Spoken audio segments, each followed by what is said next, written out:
میں کمرے میں پچھلے 31 دنوں سے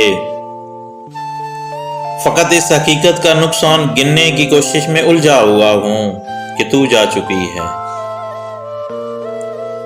میں کمرے میں پچھلے 31 دنوں سے فقط اس حقیقت کا نقصان گننے کی کوشش میں الجھا ہوا ہوں کہ تو جا چکی ہے۔ تجھے رائے گانی کا رتی برابر اندازہ نہیں ہے۔ تجھے یاد ہے وہ زمانہ جو کیمپس کی پگ ڈنڈیوں پہ ٹہلتے ہوئے کٹ گیا تھا؟ تجھے یاد ہے جب قدم چل رہے تھے کہ ایک پیر تیرا تھا اور ایک میرا؟ قدم وہ جو دھرتی پہ آواز دیتے کہ جیسے ہو راگا کوئی مطربوں کا۔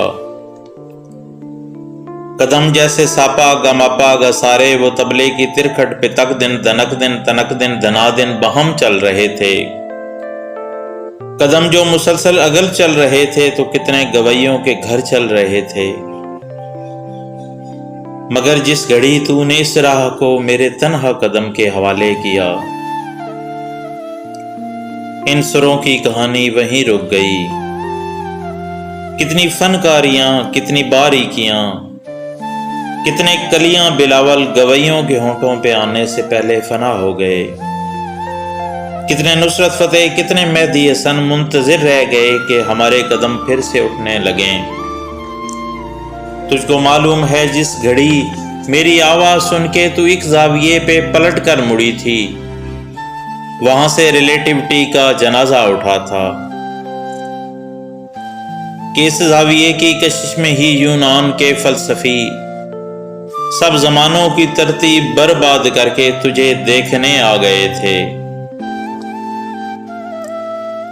کہ تیرے جھکاؤ کی تمثیل پہ اپنی ترچھی لکیروں کو خم دے سکیں، اپنی اکڑی ہوئی گردنوں کو لیے اپنے وقتوں میں پلٹیں، جیومیٹری کو جنم دے سکیں۔ اب بھی کچھ فلسفی اپنے پھیکے زمانوں سے بھاگے ہوئے میرے رستوں پہ آنکھیں بچھائے ہوئے اپنی دانست میں یوں کھڑے ہیں کہ جیسے وہ دانش کا منبع یہیں پہ کہیں ہے۔ مگر مڑ کے تکنے کو تو ہی نہیں ہے، تو کیسے فلورنس کی تنگ گلیوں سے کوئی ڈی وینچی اٹھے، کیسے ہسپانیہ میں پکاسو بنے؟ ان کی آنکھوں کو تو جو میسر نہیں ہے۔ یہ سب تیرے میرے اکٹھے نہ ہونے کی قیمت ادا کر رہے ہیں کہ تیرے نہ ہونے سے ہر ایک زماں میں،